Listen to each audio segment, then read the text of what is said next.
everybody, we're going to try one of these hybrid videos today with some real-time and some sped-up footage and see how that goes. I've got a piece of yellow birch here. It's very wet. It was probably cut down 3 weeks ago. It's really wet and really heavy. So I'm going to stand out of the line of fire. Get the lathe running as fast as I feel comfortable running, which at this point ends up to be about 330 RPMs. The blank is actually relatively balanced considering I really just knocked the corners off. I'm not getting any wobble at all from the lathe, and that makes me happy.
I'm going to use this little pivot scoop cut pretty frequently in getting this roughed out. I think the thing that I like about this cut is that you're using an overhand grip, so it feels pretty stable, and you're using your hand basically as a fulcrum and then shifting the tool around with it up against your body. It just feels very controlled.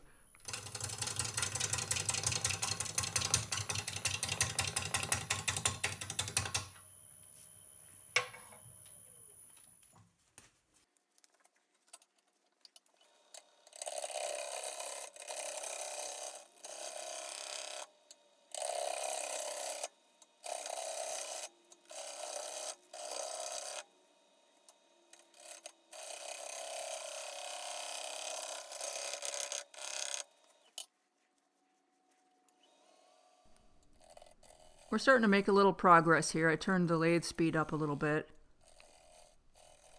Starting to get into some solid wood, at least there toward the bottom.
I decided to try a scraper to rough out the rest of this, just to kind of rip through it and, let it make a mess of it and then come back with the gouge and clean it up afterward. This is a fully square carbide scraper. I'm making sure that I don't engage the entire cutting edge along the front.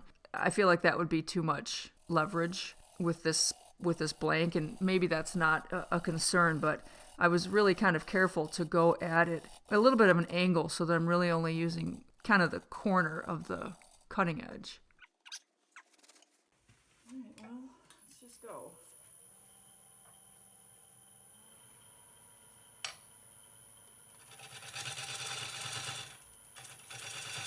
And then I've gone back to my 5/8 inch bowl gouge with the fingernail grind to come behind the scraper and tidy up all of the shredded bits that it left.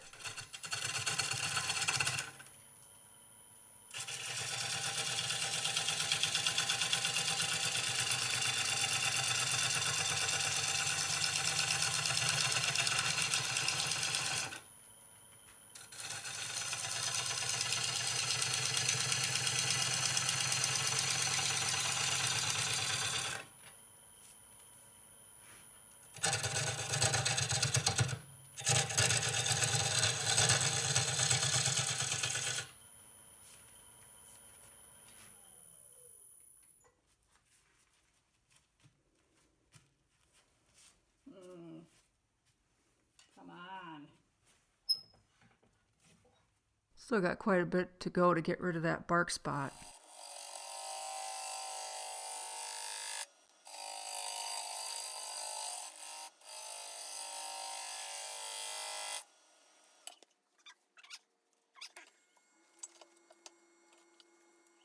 This piece is going to have some amazing figure. There are all kinds of branches and funky little spots coming out. It's making for some really cool grain patterns, but it's also making it kind of hard to cut.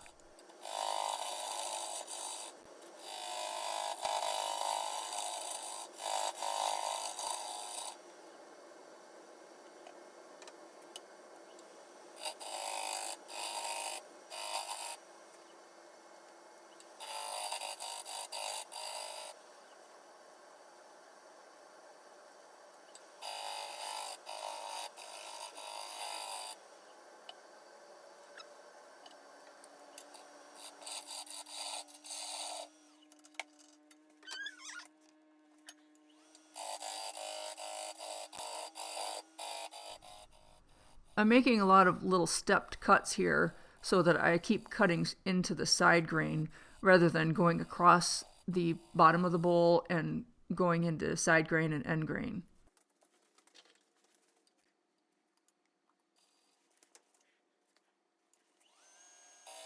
I'm really hoping that that knot isn't going to be a problem on the tenon.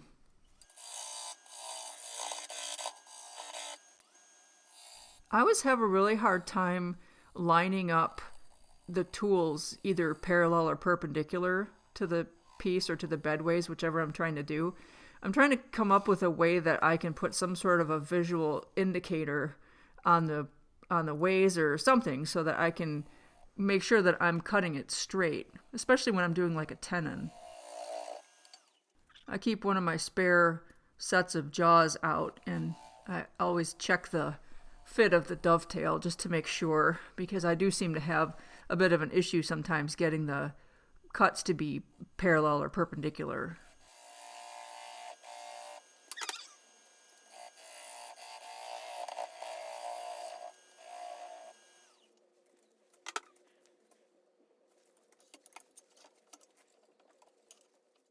Now I've switched to the 1/2 inch 40/40 grind bowl gouge. Now that I've gotten through most of the voids and I have pretty solid wood all the way across.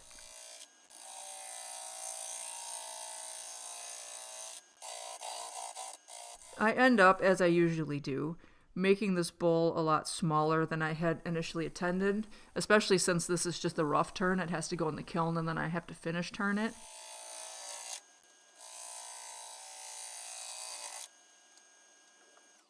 But I just wasn't sure, as far as drying goes, if the layers of, I guess maybe that's the cambium layer, that I see, and they're in a couple of places where it's still kind of brown, if that is going to affect the drying or not. So to be safe, I just went ahead and cut all of it out so that there's just the little bit of heartwood in the center, and then the rest of it is either solid wood or these funky little bark inclusions.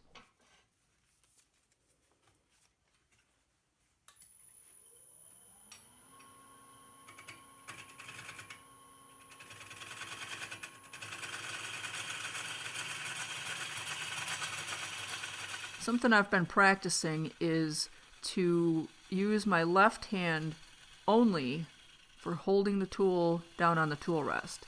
I think part of the problem I've been having with going across the bottom of the bowl is that I'm using my left hand and trying to steer rather than just using my left hand to hold the tool down and driving with my right hand. So I've been working on that, and that seems to be going better. I seem to be getting smoother cuts. So hold the tool down with your left hand, glide the bevel, and steer it with your right hand, assuming you're right-handed, of course.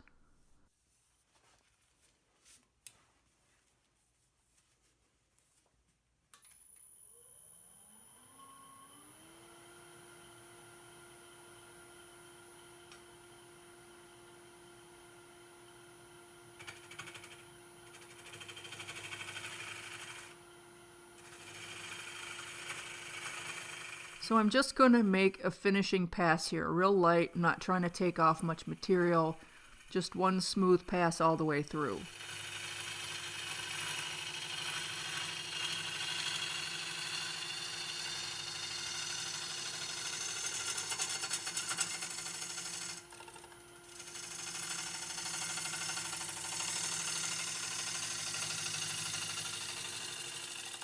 At this point, I'm happy with the shape.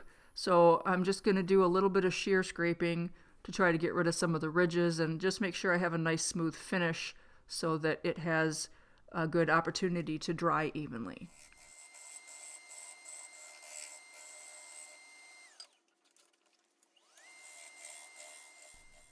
As I mentioned in the beginning, this blank is really wet. It is flinging water everywhere. My face shield is covered. There's a stripe along the back of the garage door and along the side table.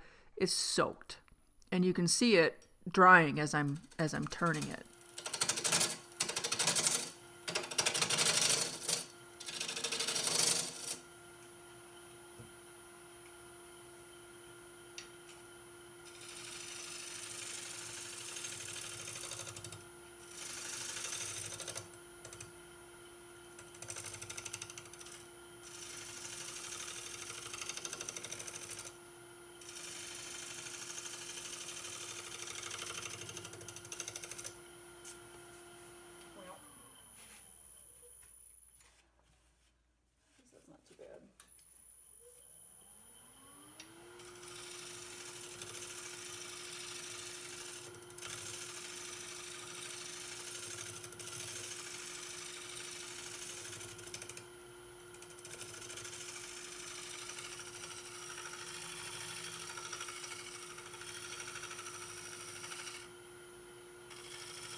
I'm really happy with the shape. I've got it nice and smooth and level, and I'm ready to turn it around and start hollowing it out.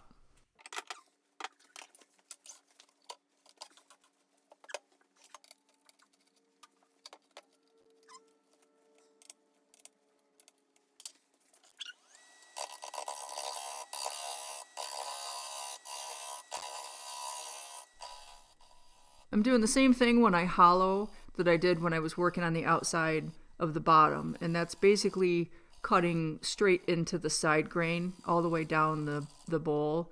You have to swing a little bit at times, but it's just a lot easier going if you're not cutting into the end grain.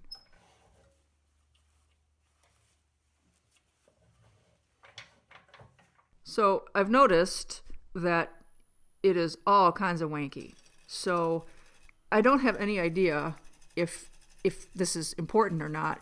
I was afraid if I didn't level the outside back off and then I hollowed it, that it wasn't going to be a consistent thickness and that it would warp and crack. So I went back on the outside here trying to get down into some solid wood, a little bit of backwards cutting, a little bit of scraping.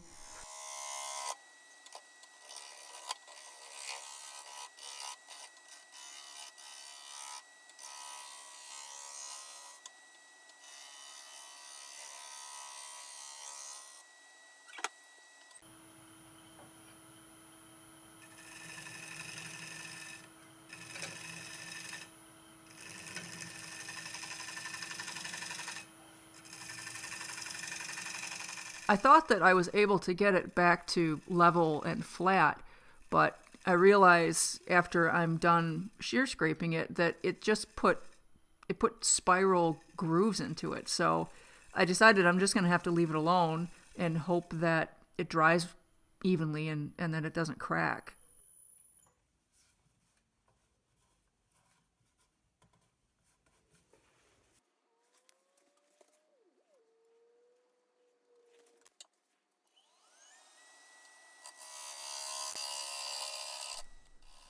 I think they call this back hollowing, where you're basically hollowing with the flute of the gouge pointed toward the left. The only thing that's a little tricky about doing this is that you have to pay attention to where the wings of the gouge are. I tend to twist the handle and change the position of the wings a little bit when I get toward the end of the cut so that the gouge is really closed. And then I stop a little bit short of whichever cut was before that.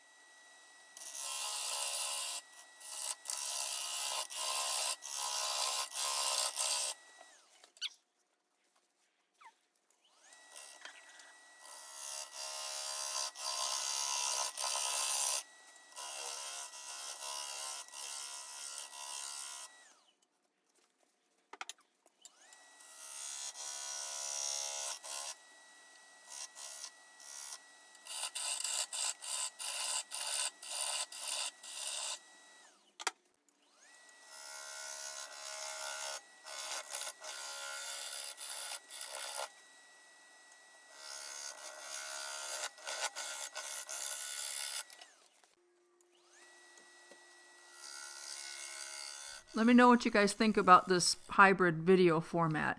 You can let me know in the comments, you can hit the thumbs up button, you could do both. Feedback is always appreciated.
Killing me here.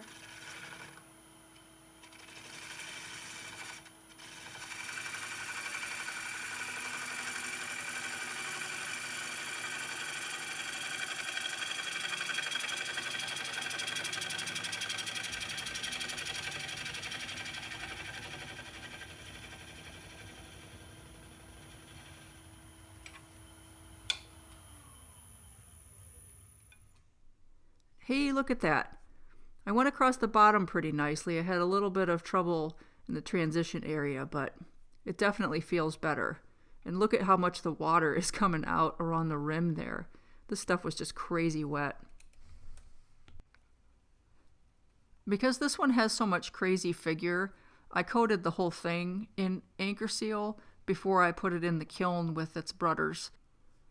I've got 18 bowl blanks in the kiln and probably another 4 or 5 blanks to rough out and put in there. I numbered and weighed all of them so that I can keep track of what's happening as we go along. I expect this is going to take longer to dry than the first batch because there are so many more bowls in there. Thank you guys so much for watching. Until next time, y'all be safe out there.